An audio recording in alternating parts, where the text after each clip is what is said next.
নমস্কার। শ্রীমদ্ ভাগবত গীতা অষ্টাদশ অধ্যায় মোক্ষযোগ শ্লোক ৬২। তমেব শরণং গচ্ছ সর্বভাবেন ভারত, তৎপ্রসাদাৎ পরাং শান্তিং স্থানং প্রাপ্স্যসি শাশ্বতম।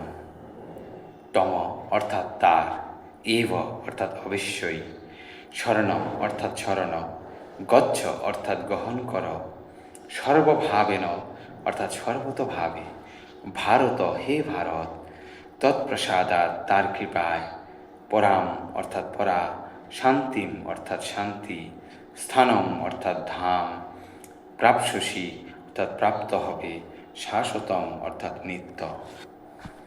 অনুবাদ: হে ভারত, সর্বতভাবে তার শরণাগত হও, তার প্রসাদে তুমি পরাশান্তি এবং নিত্যধাম প্রাপ্ত হবে।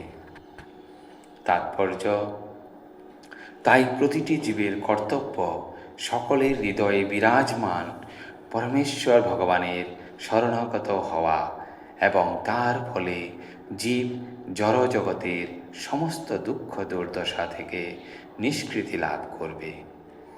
এই আত্মসমর্পণের ফলে জীব কেবল এই জীবনের দুঃখ দুর্দশা থেকে মুক্ত হবে না, পরিণামে পরমেশ্বর ভগবানকেও লাভ করতে পারবে। চিৎজগৎ সম্বন্ধে বর্ণনা করে বৈদিক শাস্ত্রে বলা হয়েছে তদ্বিষ্ণু পরমং পদম।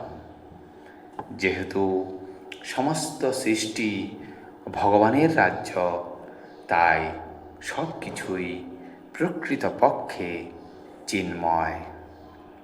কিন্তু পরমং পদম বলতে বিশেষ করে তার নিত্যধামকে বোঝানো হয়েছে, যাকে বলা হয় চিৎজগৎ বা বৈকুণ্ঠলোক। ভগবদ্গীতার ৫ম অধ্যায়ে বলা হয়েছে সর্বং চাহং হৃদি সন্নিবিষ্ট, অর্থাৎ ভগবান সকলের হৃদয়ে বিরাজমান। অতএব হৃদয়ের অন্তঃস্থলে স্থিত পরমাত্মার কাছে আত্মসমর্পণের নির্দেশ দেওয়ার অর্থ পরমেশ্বর ভগবান শ্রীকৃষ্ণের কাছে আত্মসমর্পণ করা।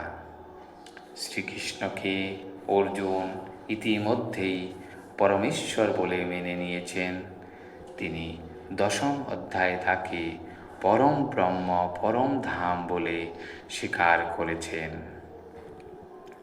অর্জুন কেবল তার ব্যক্তিগত অভিজ্ঞতার পরিপ্রেক্ষিতেই শ্রীকৃষ্ণকে পরমেশ্বর ভগবান এবং সমস্ত জীবের পরম ধাম বলে গ্রহণ করেননি, কিন্তু নারদ, অসিত, দেবল, ব্যাস আদি সমস্ত মহাত্মাদের প্রমাণের ভিত্তিতেও তিনি তা করেছেন। ধন্যবাদ।